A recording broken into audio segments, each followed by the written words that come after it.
Hello दोस्तों, स्वागत है आपका हमारी इस नई वीडियो में। आप देख रहे हैं आपका अपना यूट्यूब चैनल अप्रेंटिसशिप गाइड, जिसमें है ऑल अबाउट अप्रेंटिसशिप ट्रेनिंग।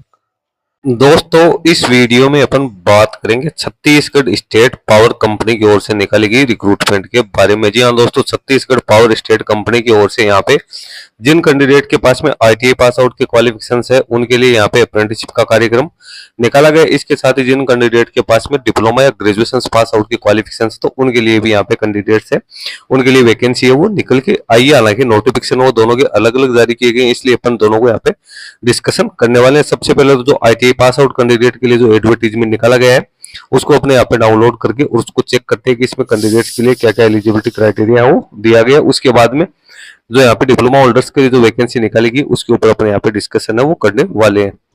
अब ये जो पहला नोटिफिकेशन अपन देख रहे हैं ये तो निकाला गया आईटीआई पास आउट कैंडिडेट्स के लिए। Chhattisgarh state power generation company limited, जो कि गवर्नमेंट ऑफ छत्तीसगढ़ का एक एंटरप्राइजेज है, 2 जुलाई 2025 को इसका नोटिफिकेशन जारी किया गया। यहाँ पे एक साल के लिए यानी 2025-26 के लिए अप्रेंटिस के पदों के लिए आईटीआई पास आउट कैंडिडेट के लिए वैकेंसी है वो निकाली गई। वैकेंसीज की बात करें तो computer operator and programming assistant यानी कोपा की 10 वैकेंसी है, स्टेनो इंग्लिश की 8 वैकेंसी है, स्टेनो हिंदी की 8 वैकेंसी है। टोटल 26 पदों के लिए वैकेंसी निकल गई है।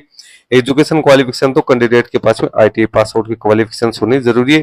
कैंडिडेट को 7,000 रुपए पर मंथ है वो यहाँ पे है, स्टाइपेंड है वो भी मिलने वाला है। इसके साथ ही वैकेंसी है वो छत्तीसगढ़ के मूल निवासियों के लिए यहाँ पे निकाली गई है, तो उनको सारा लाभ है वो जो भी रिजर्वेशन का लाभ है वो गवर्नमेंट के रूल के अकॉर्डिंग ही यहाँ पे दिए जाएंगे। कैंडिडेट का सिलेक्शन है वो कैंडिडेट ने जो मार्क्स प्राप्त किए एजुकेशन क्वालिफिकेशन में जो आईटीआई डिग्री या डिप्लोमा तो उसके आधार पे शॉर्ट लिस्टिंग की जाएगी। इसके साथ ही कैंडिडेट को यहाँ पे इंटरव्यू है वो भी कंडक्ट किया जाएगा, तो वो भी इसका इंटरव्यू का भी यहाँ पे इंपॉर्टेंट रोल है वो रहने वाले। सिलेक्टेड कैंडिडेट की जो मेरिट लिस्ट है वो इसकी ऑफिशियल वेबसाइट है उसके ऊपर पब्लिश की जाएगी। जिन कैंडिडेट ने पहले से ज्यादा ट्रेनिंग कर ली है, जिनके पास 1 साल से ज्यादा का एक्सपीरियंस है, वो इसमें एलिजिबल नहीं माने गए कैंडिडेट है। उन्हें उनका अप्रेंटिसशिप इंडिया.gov.in यानी जिन कैंडिडेट के पास में आईटीआई की क्वालिफिकेशन है उन कैंडिडेट को एनएपीएस पोर्टल पे अपना रजिस्ट्रेशन करना है। उसके बाद में कैंडिडेट को एप्लीकेशन फॉर्म है वो ऑफलाइन मोड में फिलअप करना है, जिसके साथ कैंडिडेट को है वो एक शपथ पत्र है वो यहाँ पे प्रस्तुत करना है। 10वीं 12वीं के मार्कशीट, आईटीआई के मार्कशीट, कम्युनिटी सर्टिफिकेट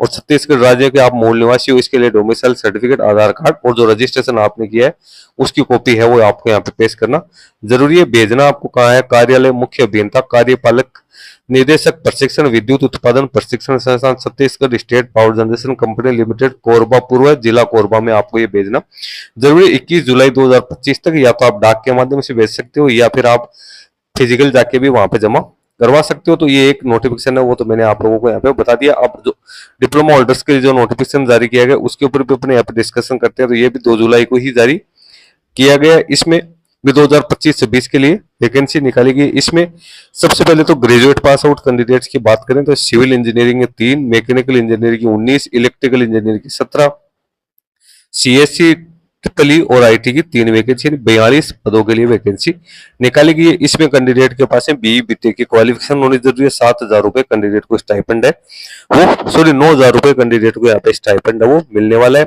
उसके बाद डिप्लोमा अप्रेंटिसशिप की बात करें तो इसमें सिविल इंजीनियरिंग की 1, मैकेनिकल की 16, इलेक्ट्रिकल की 6, CSC triple E IT electronics की 5, टोटल 28 पदों के लिए वैकेंसी निकाली गई है। इसमें 8,000 रुपए स्टाइपेंड मिलेगा। कैंडिडेट है उसके पास में डिप्लोमा की क्वालिफिकेशन है रिलेवेंट डिसिप्लिन में होने जरूरी है। इसमें भी कैंडिडेट है उसका सिलेक्शन जो प्रिस्क्राइब एजुकेशन क्वालिफिकेशन में जो मार्क्स प्राप्त किए हैं वो प्लस इंटरव्यू के आधार पर किया जाएगा। मेरिट लिस्ट है वो आपको इसकी ऑफिशियल वेबसाइट है उसके ऊपर देखने को मिलेगी। और पिछले 5 साल में कैंडिडेट पास आउट होना यहाँ पे जरूरी है। कैंडिडेट का NATS 2.0 पोर्टल है उसके ऊपर रजिस्ट्रेशन भी होना जरूरी है।